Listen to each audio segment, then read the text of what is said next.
નમસ્કાર વિદ્યાર્થી મિત્રો, આજના આ વિડિયો લેક્ચર નંબર 2માં આપ સૌનું હાર્દિક સ્વાગત કરું છું. તો વિદ્યાર્થી મિત્રો, આપણે જોતા હતા ચેપ્ટર નંબર 8, જે ભારતના રાજ્ય બંધારણનું ઘડતર અને લક્ષણો. તો તેની અંદર આગળ આપણે જોયું હતું કે ભાઈ બંધારણ કોને કહેવાય, બંધારણનું શું મહત્ત્વ હોય છે, બંધારણ ઘડતરની પ્રક્રિયા કે ભાઈ બંધારણ ઘડવા માટે કેટલો સમય લાગ્યો હતો, તો કે 2 વર્ષ 11 માસ અને 18 દિવસ. અને બંધારણ ઘડવા માટે જોઈએ તો ઘણી બધી બેઠકો મળી હતી. અને એના પછી આપણા બંધારણની શરૂઆત જોઈએ તો આમુખથી થાય. તો આમુખ શું છે, આમુખ કોને કહેવાય, આમુખનું શું મહત્ત્વ છે, એના વિશેનો અભ્યાસ છે એ પણ આપણે આગળના લેક્ચરમાં કરી ચૂક્યા છીએ. અહીંયા તમને આમુખ આપેલું છે. અને એ પછી જોઈએ તો આમુખનું મહત્ત્વ, અને એ પછી આમુખના આધાર સ્તંભો આપણે જોતા હતા કે ભાઈ આમુખના મુખ્યત્વે જોઈએ તો 3 આધાર સ્તંભ છે. એની અંદર પેલું લોકશાહી વિશે આગળના લેક્ચરમાં આપણે ભણી ચૂક્યા હતા કે ભાઈ લોકશાહી કોને કહેવાય, લોકશાહી એટલે શું, તો કે લોકોનું, લોકો દ્વારા અને લોકો વડે ચાલતું શાસન, એટલે એને લોકશાહી શાસન કહેવાય.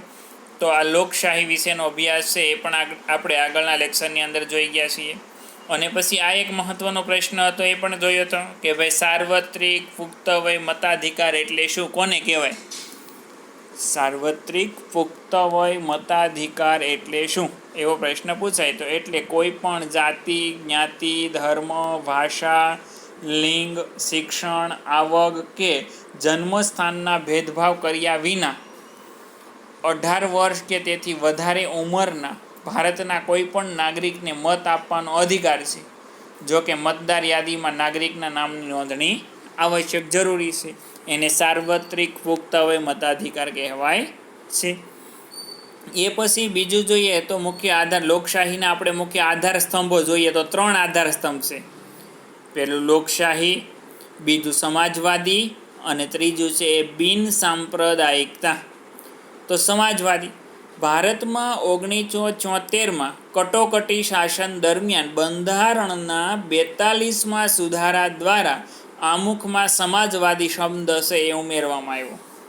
કે ભાઈ આમુખ, આપણા ભારત દેશનું જે આમુખ છે એની અંદર સમાજવાદી શબ્દ છે એ ક્યારે ઉમેરવામાં આવેલો છે, તો કે 1974માં જ્યારે કટોકટી શાસન ચાલતું હતું. કટોકટી શાસન દરમિયાન 42માં સુધારા અનુસાર, જે 42માં સુધારો થયો એના સુધારા દ્વારા આમુખમાં સમાજવાદી શબ્દ છે એ ઉમેરવામાં આવ્યો છે.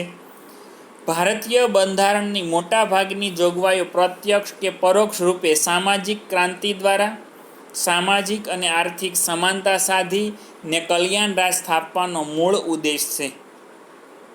ભારતીય બંધારણની મોટાભાગની જોગવાઈઓ જોઈએ તો પ્રત્યક્ષ કે પરોક્ષ રૂપે, સીધી રીતે કે આડકરી રીતે, સામાજિક ક્રાંતિ દ્વારા સામાજિક અને આર્થિક સમાનતા સાધીને, સામાજિક ક્રાંતિ દ્વારા સામાજિક અને આર્થિક સમાનતા સાધીને કલ્યાણ રાજ સ્થાપવાનો એનો મૂળ ઉદ્દેશ છે કે ભાઈ ભારત દેશનું કલ્યાણ થવું, સારું થવું. આમુખમાં તમામ નાગરિકોને સામાજિક, રાજકીય તેમજ આર્થિક ન્યાય અને સમાનતા પ્રાપ્ત થાય તેવી સમાજવાદી વિચારસરણી ધરાવતી સમાજ રચનાની સ્થાપનાનું ધ્યેય રાજ્ય નીતિના માર્ગદર્શક સિદ્ધાંતોમાં રાખવામાં આવ્યું છે. કે ભાઈ આમુખમાં તમામ નાગરિકોને સામાજિક, રાજકીય તેમજ આર્થિક ન્યાય અને સમાનતા પ્રાપ્ત થાય, આર્થિક ન્યાય અને સમાનતા પ્રાપ્ત થાય તેવી સમાજવાદી વિચારસરણી ધરાવતી સમાજ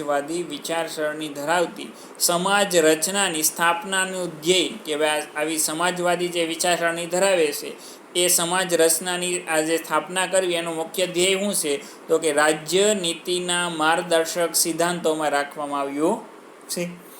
સમાજવાદી સમાજ રચનામાં રાષ્ટ્રીય સંશોધનોની ન્યાયયુક્ત વહેંચણી, સમાજવાદી જે સમાજ રચના છે, જે આગળ જોઈએ આગળ સમાજવાદી સમાજ રચના, કે સમાજની રચના કઈ રીતે, તો કે સમાજવાદી, સમાજ પર આધારિત હોય.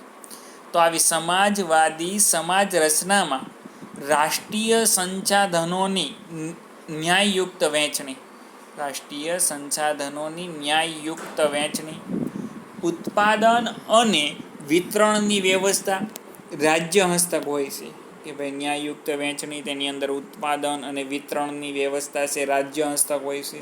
રાજ્યમાં વિવિધ વિસ્તારો અને વ્યવસાયોમાં કાર્ય કરતા લોકો વચ્ચે આવકની અસમાનતા ઓછી કરવાનો પ્રયત્ન કરવામાં આવતો હોય છે. કે મેં રાજ્યમાં જોઈએ તો વિવિધ વિસ્તારો અને વ્યવસાયોમાં કાર્ય કરતા લોકો વચ્ચે આવકની અસમાનતા ઓછી કરવા, કે ભાઈ જે લોકો કામ કરે છે તેમ છતાં તેમાં આવકની ઘણી બધી અસમાનતા જોવા મળે છે, તો આ આવકની અસમાનતા ઓછી કરવાનો પ્રયત્ન છે એ કરવામાં આવતો હોય છે. કોઈ વ્યક્તિ કે સમૂહોના હાથમાં સંપત્તિ કેન્દ્રિત થયેલી ન હોય. કોઈ વ્યક્તિ કે સમૂહોના હાથમાં સંપત્તિ કેન્દ્રિત થયેલી ન હોય. સૌને સ્વસ્થ અને ગૌરવપૂર્વક વિકાસની તકો અને સગવડો પ્રાપ્ત થાય. સૌને સ્વચ્છતા એટલે કે સારી ગૌરવપૂર્ણ વિકાસ સાધવા માટેની તક અને સગવડો પ્રાપ્ત થાય, જે દ્વારા સામાજિક કલ્યાણ સાધવાનો અને ગરીબ તવંગરના ભેદોને નાબૂદ કરીને લોકોનું જીવન ધોરણ ઊંચું લાવી અને તેઓમાં સામાજિક અને આર્થિક કલ્યાણ સાધવાનો પ્રયત્ન કરવા બંધારણમાં રાજ્યનું માર્ગદર્શન આપેલ છે. તેના દ્વારા જોઈએ તો સામાજિક કલ્યાણ સાધવું, ગરીબ તવંગરના ભેદોને નાબૂદ કરવા. ગરીબ તવંગર એટલે ગરીબ અને તવંગર એટલે પૈસાદાર અમીર, કે આ બંને વચ્ચેના જે ભેદભાવો જોવા મળે છે તો એ ભેદોને નાબૂદ કરી અને લોકોનું જીવન ધોરણ ઊંચું લાવીને તેઓમાં સામાજિક અને આર્થિક કલ્યાણ સાધવાનો પ્રયત્ન કરવા બંધારણમાં રાજ્યોને માર્ગદર્શન આપેલ છે. તેથી ભારતીય બંધારણ એક સામાજિક દસ્તાવેજ છે. એટલા માટે કહી શકાય કે ભાઈ ભારતનું બંધારણ એક સામાજિક દસ્તાવેજ કહેવાય છે. તો આ વાત થઈ આપણે અહીંયા મુખ્યત્વે સમાજવાદીની. એના પછી આગળ જે વાત કરવાની છે તે છે બિન સાંપ્રદાયિકતા, એટલે કે ધર્મ વચ્ચે જે ભેદભાવ રાખવામાં ન આવે તો તેને બિન સાંપ્રદાયિકતા કહેવાય. બિન સાંપ્રદાયિકતા કોને કહેવામાં આવે તો કે ધર્મ વચ્ચે કોઈ પણ પ્રકારના ભેદભાવ રાખવામાં ન આવતા હોય તો તેને બિન સાંપ્રદાયિકતા કહે છે. 1974ના 42માં બંધારણીય સુધારાથી, 1974માં જે સુધારા થયા એમાં મોટા સુધારો થયો છે. 42માં સુધારો એટલે ઘણો બધો મોટો સુધારો કહેવાય કે આપણા ભારતના બંધારણની અંદર આ 42મો સુધારો હતો. સુધારાથી આમુખમાં બિન સાંપ્રદાયિક શબ્દ ઉમેરવામાં આવ્યો, કે આપણા ભારતના આમુખમાં બિન સાંપ્રદાયિક શબ્દ ઉમેરવામાં આવ્યો છે. ભારત એક ધર્મ નિરપેક્ષ કે બિન સાંપ્રદાયિક રાજ્ય છે. ભારત દેશ છે એક ધર્મ નિરપેક્ષ એટલે ધર્મની બાબતમાં ભેદભાવ રાખતું નથી. ધર્મ નિરપેક્ષ કે બિન સાંપ્રદાયિક રાજ્ય છે. બંધારણીય જોગવાઈ મુજબ ભારત ધાર્મિક રાજ્ય બની શકે નહીં, કે આપણા ભારત દેશની બંધારણની અંદર જોગવાઈ કરવામાં આવેલી છે કે ભારત દેશ છે એ કોઈ ધાર્મિક રાજ્ય ન બની શકે, કે હાલો ભાઈ એકલું હિન્દુ ધર્મનું કે એકલું મુસ્લિમ ધર્મનું કે કોઈ પણ ધર્મનું રાજ્ય બની શકે નહીં, પરંતુ એ સર્વ ધર્મ સમભાવને ધ્યાનમાં રાખે છે કે ભાઈ બધા જ ધર્મો પ્રત્યે સમાન ભાવ છે એ જોવા મળે છે. ભારતના રાજ્યને પોતાનો કોઈ ધર્મ નથી, તેથી ધર્મની બાબતમાં રાજ્ય કોઈ દખલગીરી કરશે નહીં. ભારતના રાજ્યને પોતાનો કોઈ ધર્મ નથી. દાખલા તરીકે ગુજરાત રાજ્ય છે હાલો, તો ગુજરાત રાજ્યને પોતાનો કોઈ ધર્મ નથી, કે રાજ્ય કોઈ પણ બિન સાંપ્રદાયિક પ્રવૃત્તિ સાથે ધર્મને જોડી શકે પણ નહીં. એ પહેલાં આગળ, તેથી ધર્મની બાબતમાં રાજ્ય કોઈ દખલગીરી. દાખલા તરીકે હાલો કોઈ હિન્દુ ધર્મનો તહેવાર હોય કે મુસ્લિમ ધર્મનો તહેવાર હોય તો એની અંદર રાજ્ય છે કાંઈ દખલગીરી નહીં કરે, કોઈને સહાય પણ નહીં કરે અને કોઈ પ્રકારની દખલગીરી પણ કરશે નહીં.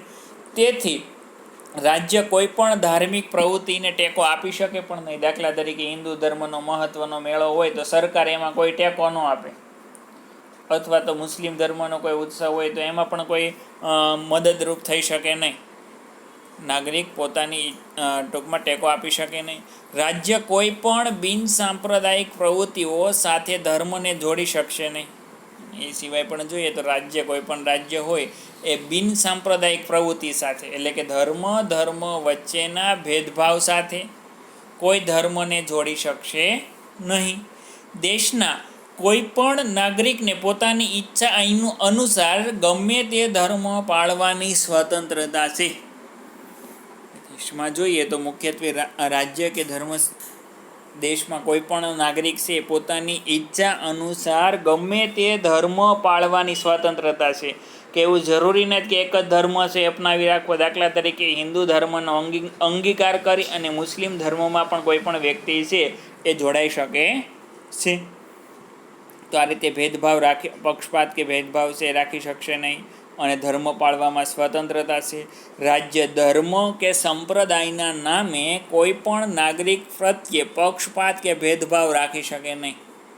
રાજ્ય છે કોઈ પણ ધર્મ હોય એના પ્રત્યે કોઈ પ્રકારનું પક્ષપાત કે ભેદભાવ રાખી શકે નહીં. બધા એને તો સમાન જ, બધા સરખા જ નાગરિક હોય છે. તેને જાહેર નોકરી તેમજ રાજકીય અધિકારો ભોગવવાની સમાન તક પૂરી પાડવામાં આવે છે. જાહેર નોકરી અને રાજકીય અધિકારો ભોગવવા માટેની બધા જ લોકોને સમાન તક પૂરી પાડવામાં આવે છે. આમ બિનસાંપ્રદાયિકતા એ બંધારણનું મૂળ તત્વ અને લોકશાહીનું અનિવાર્ય લક્ષણ ગણાય છે. આ રીતે જોઈએ તો બિનસાંપ્રદાયિકતા છે એ બંધારણનું મૂળ તત્વ છે અને લોકશાહીનું અનિવાર્ય લક્ષણ છે. કે આપણા ભારત દેશનું લોકો દ્વારા લોકો વડે ચાલતું શાસન એનું મહત્વનું લક્ષણ એટલે બિનસાંપ્રદાયિકતા ગણાવી શકાય છે.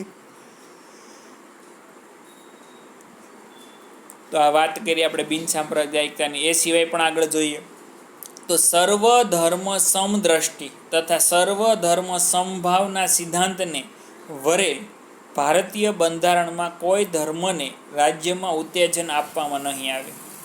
સર્વધર્મ સમદ્રષ્ટિ એટલે બધા જ ધર્મો પ્રત્યે સમાન નજર, એક સરખી દ્રષ્ટિ રાખવી. તથા સર્વધર્મ સમભાવ કે ભાઈ બધા જ ધર્મો પ્રત્યે સમાન ભાવ, એક સરખો ભાવ રાખવો. આ સિદ્ધાંતને વરેલ ભારતીય બંધારણમાં કોઈ ધર્મને રાજ્યમાં ઉત્તેજન આપવામાં નહીં આવે. આ પ્રમાણે સિદ્ધાંત પ્રમાણે જોઈએ તો ભારતીય બંધારણમાં કોઈ ધર્મને રાજ્યમાં જોઈએ તો ઉત્તેજન આપવામાં નહીં આવે.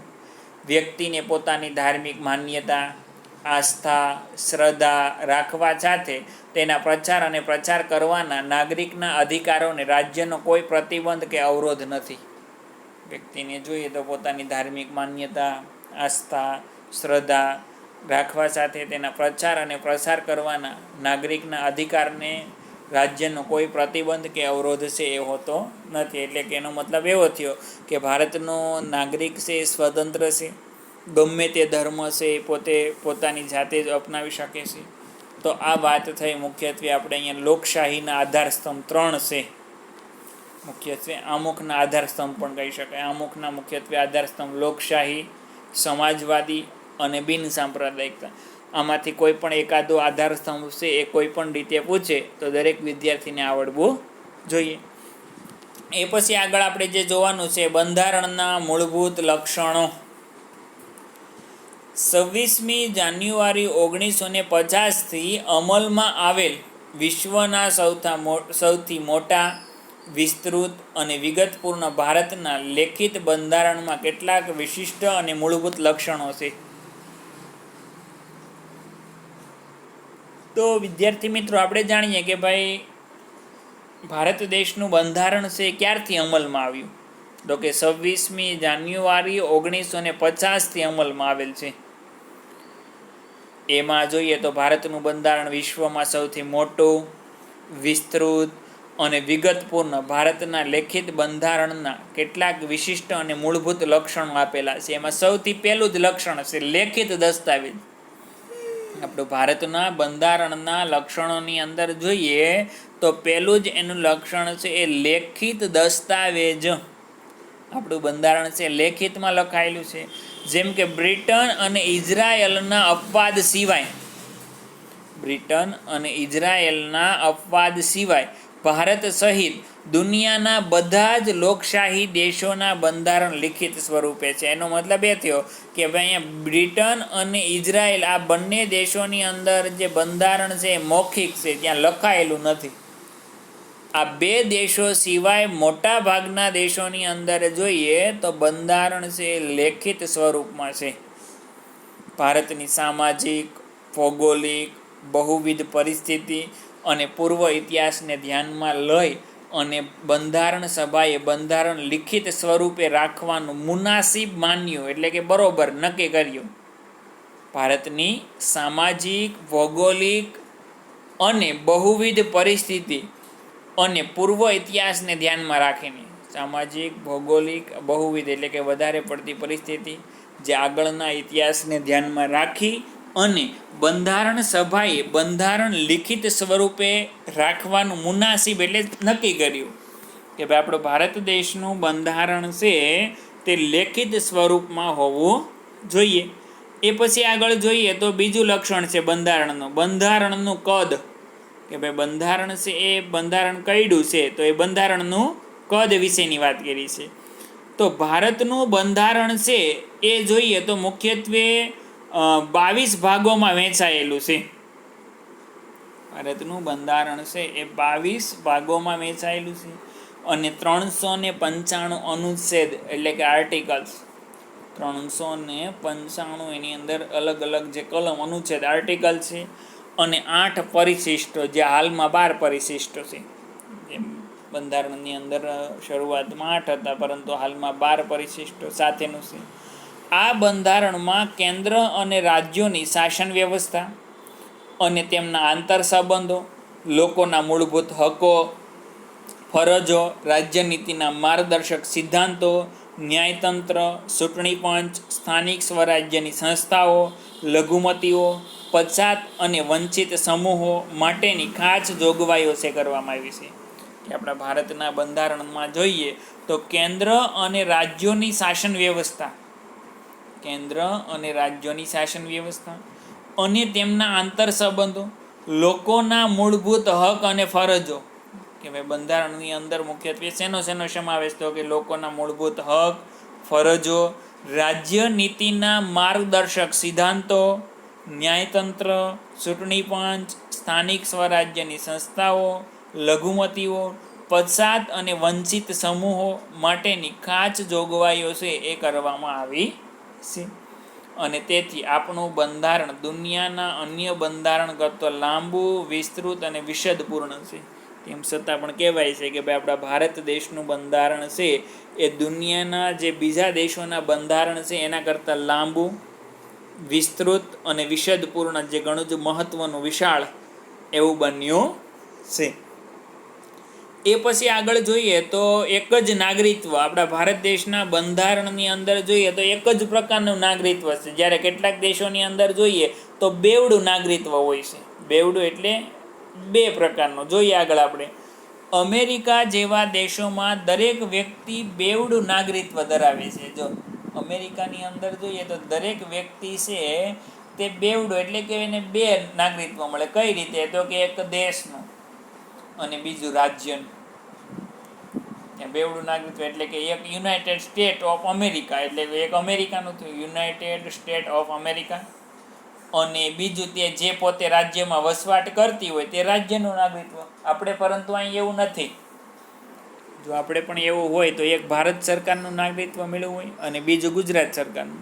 પરંતુ આપણે તો જોઈએ તો ભારત દેશની અંદર એક જ પ્રકારનું નાગરિક છે, બધા ભારતીય જ નાગરિક ગણાય છે. જ્યારે ભારતના ગમે તે રાજ્યમાં આપણે રહેતા હોઈએ પરંતુ આપણે એક જ નાગરિકત્વ એટલે કે ભારતીય જ નાગરિકત્વ ધરાવીએ છીએ. ભારતના ગમે તે રાજ્યમાં રહેતા હોય આપણે બધા એક જ નાગરિકત્વ એટલે કે ભારતીય જ નાગરિકત્વ છે એ ધરાવીએ છીએ. આપણે ત્યાં રાજ્યની અલગ નાગરિકતા જેવું કાંઈ છે નથી. આપણે જોઈએ તો આપણે અંદર રાજ્યની અંદર આપણને દાખલા તરીકે ગુજરાત રાજ્યનું નાગરિકત્વ નથી મળતું, કારણ કે આપણે ભારતના નાગરિક છીએ જ તે. તો આપણા ભારત દેશના બંધારણનું એક મહત્ત્વનું લક્ષણ એ એક જ નાગરિકત્વ. એના પછી આગળ જોઈએ તો મજબૂત કેન્દ્રવાળું સમવાય તંત્ર. મજબૂત કેન્દ્રવાળું સમવાય તંત્ર. ભારતના બંધારણમાં ક્યાંક સમવાય શબ્દનો ઉપયોગ થયો નથી. સમવાય એટલે ફેડરલ, જે એક થવું એને સમવાય કહેવાય છે. તો ભારતના બંધારણની અંદર કોઈ જગ્યાએ સમવાય શબ્દનો ઉલ્લેખ થયેલો નથી. બંધારણ ભારતને રાજ્યનો સંઘ તરીકે જ વર્ણવે છે કે ભાઈ બંધારણ છે એ ભારતને રાજ્યનો સંઘ કે એને કે ભાઈ બંધારણ એટલે ભારતનું તો કે બધા સમગ્ર રાજ્યનો એક સંઘ એને બંધારણ કહેવાય તરીકે વર્ણવે છે. આમ ભારત સંઘીય રાજ્ય છે. ભારત દેશ એ સંઘીય સંઘ રાજ્ય છે. કારણ કે સંઘ કોને કહેવાય તો કે એક સાથે સમૂહમાં મળેલા હોય તો એને સંઘ કહેવાય. તો આપણે અહીંયા ભારતમાં પણ એવું છે કે ભાઈ બધા 28 રાજ્યો છે એકબીજાની સાથે જોડાયેલા છે એટલે સંઘીય રાજ્ય છે. સંઘ શબ્દ દ્વારા ભારતમાં સંઘ અને એકમ રાજ્યો વચ્ચે ક્યારેય પણ બદલી શકાય નહીં તેવા કાયમી સંબંધોની લેખિત સ્વરૂપે બંધારણની અંદર સ્પષ્ટતા કરવામાં આવી છે. કે સંઘ શબ્દ દ્વારા જોઈએ તો ભારતમાં સંઘ એટલે કે કેન્દ્ર અને એકમ રાજ્યો વચ્ચે ક્યારેય પણ બદલી શકાય નહીં એવા સંબંધોની લેખિત સ્વરૂપે બંધારણમાં સ્પષ્ટતા કરવામાં આવી કે ભારતનું કોઈ પણ રાજ્ય છે કે રાજ્ય સરકાર છે કે કેન્દ્ર સરકાર છે એ કોઈ પણ સંજોગોમાં તેને બદલી શકાશે નહીં તેવા કાયમી સંબંધોની લેખિત સ્વરૂપે બંધારણની અંદર એની સ્પષ્ટતા છે એ કરવામાં આવી છે. એકમ રાજ્યોને કેન્દ્રથી છૂટા પાડવાનો અધિકાર નથી. એકમ રાજ્યોને કેન્દ્રથી છૂટા પાડવા એટલે દાખલા તરીકે કેન્દ્ર ભારત સરકાર એ કેન્દ્ર થયું અને એના જે 28 રાજ્યો એ એકમ થયા એના. તો આમાં કીધું છે કે ભાઈ કોઈ પણ એકમ રાજ્યોને કેન્દ્રથી છૂટા પાડવાનો અધિકાર નથી. સંઘ સરકારને કેટલીક વિશેષ અને સળિયાતી સત્તાઓ પણ આપવામાં આવેલી છે કે ભાઈ સંઘ સરકારને પણ વિશેષ અને સળિયાતી મહત્ત્વની અનેક સત્તાઓ છે એ પણ આપવામાં આવી છે. કેન્દ્ર સરકાર અને પ્રાદેશિક રાજ્ય સરકારો વચ્ચે સત્તાની સ્પષ્ટ વહેંચણી કરવામાં આવી છે. કેન્દ્ર સરકાર અને પ્રાદેશિક રાજ્ય સરકાર જે તે પ્રદેશની રાજ્ય સરકારો વચ્ચે જોઈએ તો સત્તાની સ્પષ્ટ વહેંચણી કરવામાં આવેલી છે જેથી રાજ્ય સરકાર પોતાના જ પ્રદેશ ઉપર પોતાના કાર્યક્ષેત્રના અનુસંધાને પોતાના કાયદા ઘડી શકે છે. આ રીતે આપણે જોઈએ તો કે કેન્દ્ર સરકાર અને પ્રાદેશિક સરકાર વચ્ચે સત્તાની સ્પષ્ટ વ્યવસ્થિત એની વહેંચણી કરવામાં આવી કે ભાઈ કઈ સત્તા છે કેન્દ્ર સરકાર સંભાળશે અને કઈ સત્તા રાજ્ય સરકાર સંભાળશે, જેથી રાજ્ય સરકાર પોતાના જ પ્રદેશ ઉપર પોતાના કાર્યક્ષેત્રના અનુસંધાને પોતાના કાયદાઓ ઘડી શકે. એટલા માટે કે ભાઈ રાજ્ય સરકારે પોતે પોતાની જાતે જ શાસન ચલાવી શકે, કાયદા ઘડી શકે, એ માટે થઈ અને અલગ કાયદા બનાવવામાં આવે છે. પોતાના કાયદા ઘડી શકે. જ્યારે કેન્દ્ર અને રાજ્ય વચ્ચે સત્તાના વિભાજન થકી બંધારણમાં બક્ષવામાં આવેલ સત્તાઓ ભોગવે છે. જ્યારે કેન્દ્ર સરકાર અને રાજ્ય સરકાર વચ્ચે જોઈએ તો સત્તાના વિભાજન થકી બંધારણમાં બક્ષવામાં આવેલ સત્તાઓ ભોગવે છે. બક્ષવામાં એટલે બંધારણની અંદર જે ભેટ આપવામાં આવેલી છે એ સત્તાઓ છે ભોગવે છે. સમવાયી તંત્રમાં તટસ્થ, નિષ્પક્ષ અને સ્વતંત્ર ન્યાયતંત્ર છે. સમવાયી તંત્રમાં જોઈએ તો આપણું ન્યાયતંત્ર કેવું છે તો કે તટસ્થ, નિષ્પક્ષ અને સ્વતંત્ર ન્યાયતંત્ર છે. જે કેન્દ્ર અને રાજ્યો વચ્ચે સત્તાના અને કાર્યોના વિભાજનના સંદર્ભે કોઈ મડાગાંઠ ઊભી થાય તો તે બંધારણનું અર્થઘટન કરી અને તેનું નિરાકરણ લાવવાની કામગીરી કરે છે. કે ભાઈ જો સમવાય તંત્ર એવું છે તો કે તટસ્થ, જે વચ્ચેનો ન્યાય આપે. ટૂંકમાં તટસ્થ, નિષ્પક્ષ અને સ્વતંત્ર ન્યાયતંત્ર છે. જે કેન્દ્ર અને રાજ્યો વચ્ચે સત્તાના અને કાર્યોના વિભાજન, કે ભાઈ કેન્દ્ર સરકાર અને રાજ્ય સરકાર વચ્ચે એની કઈ કઈ સત્તા કોને ભોગવવાની છે, કયા કાર્ય કોને કરવાના છે એ અંગે જો કોઈ મડાગાંઠ એટલે અડચણ, જો કોઈ અડચણ મુશ્કેલી ઊભી થાય તો તે બંધારણનું અર્થઘટન કરી અને તેનું નિરાકરણ લાવવાની કામગીરી છે એ કરે છે. ભારતમાં કેન્દ્ર અને રાજ્યો વચ્ચે સત્તાનું સ્પષ્ટ અને વિશદ વિભાજન કરવામાં આવ્યું. ભારત દેશની અંદર જોઈએ તો કેન્દ્ર સરકાર અને રાજ્ય સરકાર વચ્ચે સત્તાનું સ્પષ્ટ અને વિશદ વિભાજન, જે સંપૂર્ણ રીતે સત્તાનું વિભાજન છે તે કરવામાં આવેલું છે. જે માટે 3 યાદીઓ બંધારણની અંદર મૂકવામાં આવેલી છે. એના માટે જોઈએ તો મુખ્યત્વે 3 યાદી જે તમે અહીં જોઈ શકો છો, કેન્દ્ર યાદી, રાજ્યોની યાદી અને સંયુક્ત યાદી. તો આ શેના માટેની છે? તો કે આ મુખ્યત્વે જોઈએ તો કેન્દ્ર યાદી છે તો એમાં કેન્દ્ર સરકારે જે કામ કરવાના છે એના વિશેનું જ આપેલું છે. તો સૌથી પહેલાં આપણે જોઈએ કેન્દ્ર યાદીની અંદર તો કે સંઘ યાદી અથવા તો કેન્દ્ર યાદી બંને એક થયું. સંઘ યાદીમાં કુલ 97 જેટલા વિષયોનો સમાવેશ કરવામાં આવ્યો છે. કેન્દ્ર યાદીની અંદર ટોટલ કેટલા યાદ રાખવાનું, કોઈ પણ ખાલી જગ્યામાં પણ પૂછાઈ શકે કે કેન્દ્ર યાદીની અંદર 97 વિષયોનો સમાવેશ કરવામાં આવ્યો છે, જેમાં કાયદો ઘડવાની સંપૂર્ણ સત્તા સંસદ ધરાવે છે. કે તેમાં કાયદો ઘડવા માટેની બધી સત્તા છે કોની પાસે હોય? તો કે મુખ્યત્વે જોઈએ સંસદ પાસે હોય છે કાયદો બનાવવા માટેની. સંરક્ષણ, વિદેશી બાબતો, અણુશક્તિ, નાણું, વીમો, બેન્કિંગ, તાર ટપાલ, રેલવે જેવા રાષ્ટ્રીય મહત્ત્વ ધરાવતા ક્ષેત્રોમાં કેન્દ્ર સર્વોપરી સત્તા ધરાવે છે. કે કેન્દ્ર સરકારને કઈ કઈ સત્તાઓ મુખ્યત્વે સોંપવામાં આવેલી છે અહીં આપેલું છે. સંરક્ષણ બાબત, વિદેશી બાબતો, અણુશક્તિ, નાણું, વીમો, બેન્કિંગ, તાર ટપાલ, રેલવે જેવા રાષ્ટ્રીય મહત્ત્વ ધરાવતા ક્ષેત્રોમાં કેન્દ્ર સર્વોપરી સત્તા ધરાવે છે. એના પછી બીજા નંબરે જોઈએ તો રાજ્યોની યાદી, જેમાં 67 જેટલા વિષયોનો સમાવેશ કરવામાં આવે છે. જો કેન્દ્ર યાદીની અંદર 97 વિષયો, જ્યારે રાજ્ય યાદીની અંદર જોઈએ તો 67 જેટલા વિષયોનો સમાવેશ થયેલો છે, જેમના પર કાયદો ઘડવાની સંપૂર્ણ સત્તા રાજ્યોની ધારાસભાઓ ધરાવે. જો કેન્દ્રમાં કોનો હતી કાયદો ઘડવા માટેની સત્તા? કેન્દ્રની અંદર સંસદની હોય, જ્યારે રાજ્યની અંદર કોની હોય? તો કે ધારાસભાની હોય છે. કાયદો અને વ્યવસ્થા, શિક્ષણ, સ્થાનિક સ્વરાજ્યની સંસ્થાઓ, કૃષિ સિંચાઈ, આરોગ્ય, ભૂમિ, રાજ્યોનો આંતરિક વેપાર વાણિજ્ય વિષયક સેવાઓનો સમાવેશ થાય છે. કે ભાઈ રાજ્ય યાદીમાં કઈ કઈ બાબતો? તો કે કાયદો અને વ્યવસ્થા, શિક્ષણ, સ્થાનિક સ્વરાજ્યની સંસ્થાઓ, કૃષિ સિંચાઈ, પછી આરોગ્ય, ભૂમિ, રાજ્યોનો આંતરિક વેપાર વાણિજ્ય વિષયક સેવાઓનો સમાવેશ થાય છે. જો કેન્દ્રને લાગે કે રાજ્યોમાં કાયદો અને વ્યવસ્થા પડી ભાંગ્યા છે, દાખલા તરીકે કેન્દ્ર સરકારને એવું લાગે કે કોઈ પણ રાજ્યની અંદર કાયદો અને વ્યવસ્થા છે પડી ભાંગ્યા છે, તો રાજ્યની સંમતિ સાથે એટલે કે રાજ્યની સહમતિ લઈ કે રાજ્યની મરજી વિરુદ્ધ જઈ અને કેન્દ્ર તે રાજ્યમાં કેન્દ્રીય અનામત પોલીસ દળ મોકલે છે. દાખલા તરીકે કોઈ પણ રાજ્ય છે એની અંદર આલો કાયદો અને વ્યવસ્થા જળવાતા નથી, કાયદો અને વ્યવસ્થા છે વિખાઈ ગયા છે, તો કેન્દ્ર સરકારને એવું લાગે તો રાજ્યની મંજૂરી લઈને પણ એ પોલીસ દળ મૂકી શકે, અથવા તો રાજ્યની વિરુદ્ધ જઈને મંજૂરી લીધા વિના વિરુદ્ધ જઈને પણ પોલીસ દળ છે એ મૂકી શકે છે. તો આ વાત થઈ રાજ્યોની યાદી. એના પછી જોઈએ આગળ તો સંયુક્ત યાદી. સંયુક્ત એટલે બંનેમાં સમાવેશ થયો હોય, ટૂંકમાં રાજ્યની અંદર જેનો સમાવેશ થયો હોય છે અને કેન્દ્રની અંદર પણ સમાવેશ થયો હોય એવી યાદી હોય એટલે સંયુક્ત યાદી. સંયુક્ત યાદીમાં 47 જેટલા વિષયોનો સમાવેશ કરવામાં આવ્યો. જો પહેલાં તો કેટલા વિષયો કઈ યાદીમાં છે દરેક યાદ રાખવાના.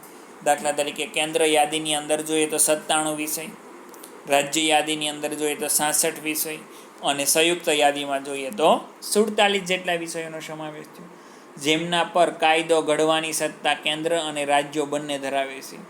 જેમના પર જોઈએ તો કાયદો ઘડવા માટેની સત્તા કોની હોય? તો કે રાજ્ય સરકાર અને કેન્દ્ર સરકાર બંનેની સત્તા હોય છે. પરંતુ જ્યારે રાજ્યોના કાયદામાં વિવાદ કે સંઘર્ષ ઊભો થાય ત્યારે ત્યાં કેન્દ્રનો કાયદો સળિયાતો અને સર્વોપરી બને. દાખલા તરીકે રાજ્યનો કોઈ પણ કાયદો છે તો એ કાયદાની અંદર જોઈએ તો કોઈ પણ મુશ્કેલી ઊભી થાય, કોઈ પણ સંઘર્ષ ઊભો થાય કે વિવાદ ઊભો થાય ત્યારે ત્યાં કેન્દ્રનો કાયદો સળિયાતો ગણવામાં આવે. કે ભાઈ ભારત સરકારનો જે કાયદો હોય એ સમયે મુખ્ય ગણવામાં આવે છે, સર્વોપરી ગણાય છે. આમ સમવાય તંત્રમાં કેન્દ્રને સંયુક્ત યાદીમાં પણ વિશેષ સત્તાઓ આપી છે.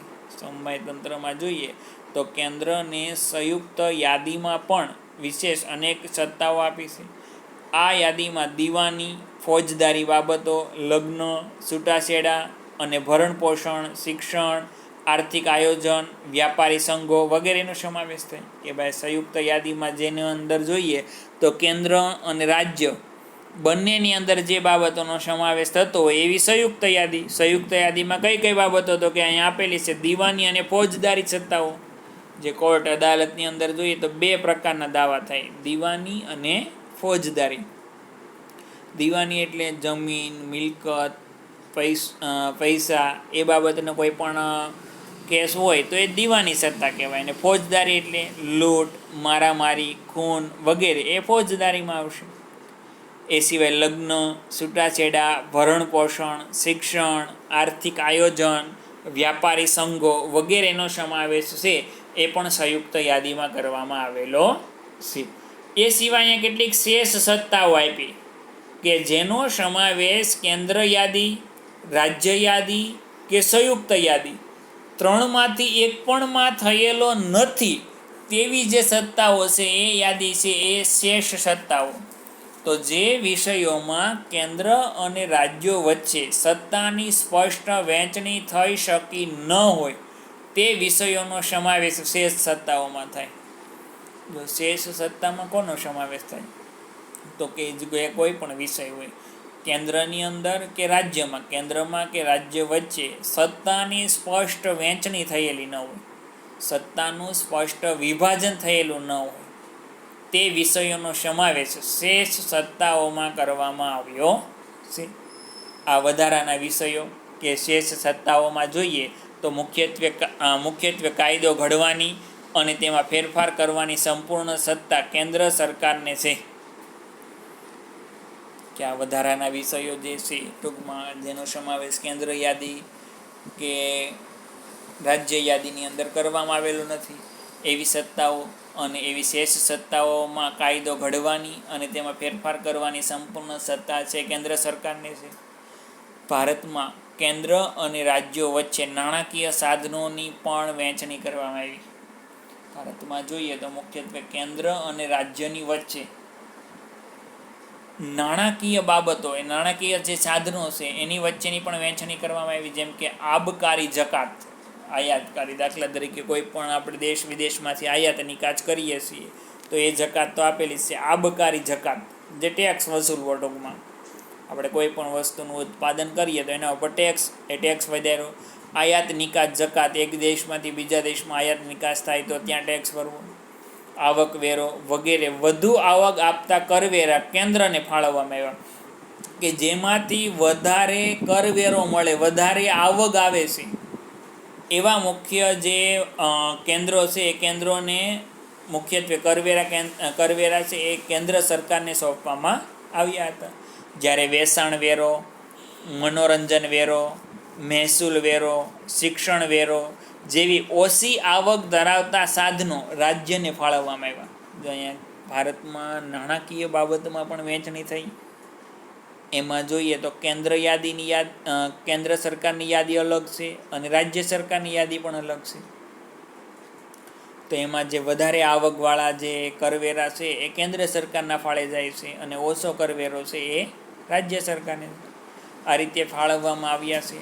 તેથી રાજ્યોએ કેન્દ્ર પાસેથી ગ્રાન્ટ સ્વરૂપે આર્થિક સહાયનો આધાર રાખવો પડે. એટલા માટે જ કીધું કે ભાઈ રાજ્ય સરકારે કેન્દ્ર સરકાર પાસેથી ગ્રાન્ટ સ્વરૂપે આર્થિક સહાયનો આધાર રાખવો પડે છે કે ભાઈ કેન્દ્ર સરકાર છે એ રાજ્યને આર્થિક સહાય કરશે. તો આ રીતે મુખ્યત્વે આપણે અહીંયા બંધારણના લક્ષણો, આ 4 લક્ષણો જોયા. હજી પણ એના ઘણા બધા લક્ષણો છે એ આગળના વિડીયો લેક્ચરની અંદર જોઈશું. તો આજના વિડીયો લેક્ચરની અંદર જોઈએ તો આપણે મુખ્યત્વે આજે 4 લક્ષણો થયા એના વિશે અહીંયા સુધીનું રાખીએ. આગળનું જે 5મું લક્ષણ છે ત્યારથી આના પછીના વિડીયો લેક્ચર નંબર 3માં સમજીશું. તો દરેક વિદ્યાર્થીને ખાસ જણાવવાનું કે વિડીયો લેક્ચર ખાસ વ્યવસ્થિત સમજી જોઈ અને પછી આગળના જે પ્રશ્નો હું હોમવર્કમાં આપું એને હોમવર્ક છે એ પૂરું કરવાનું છે.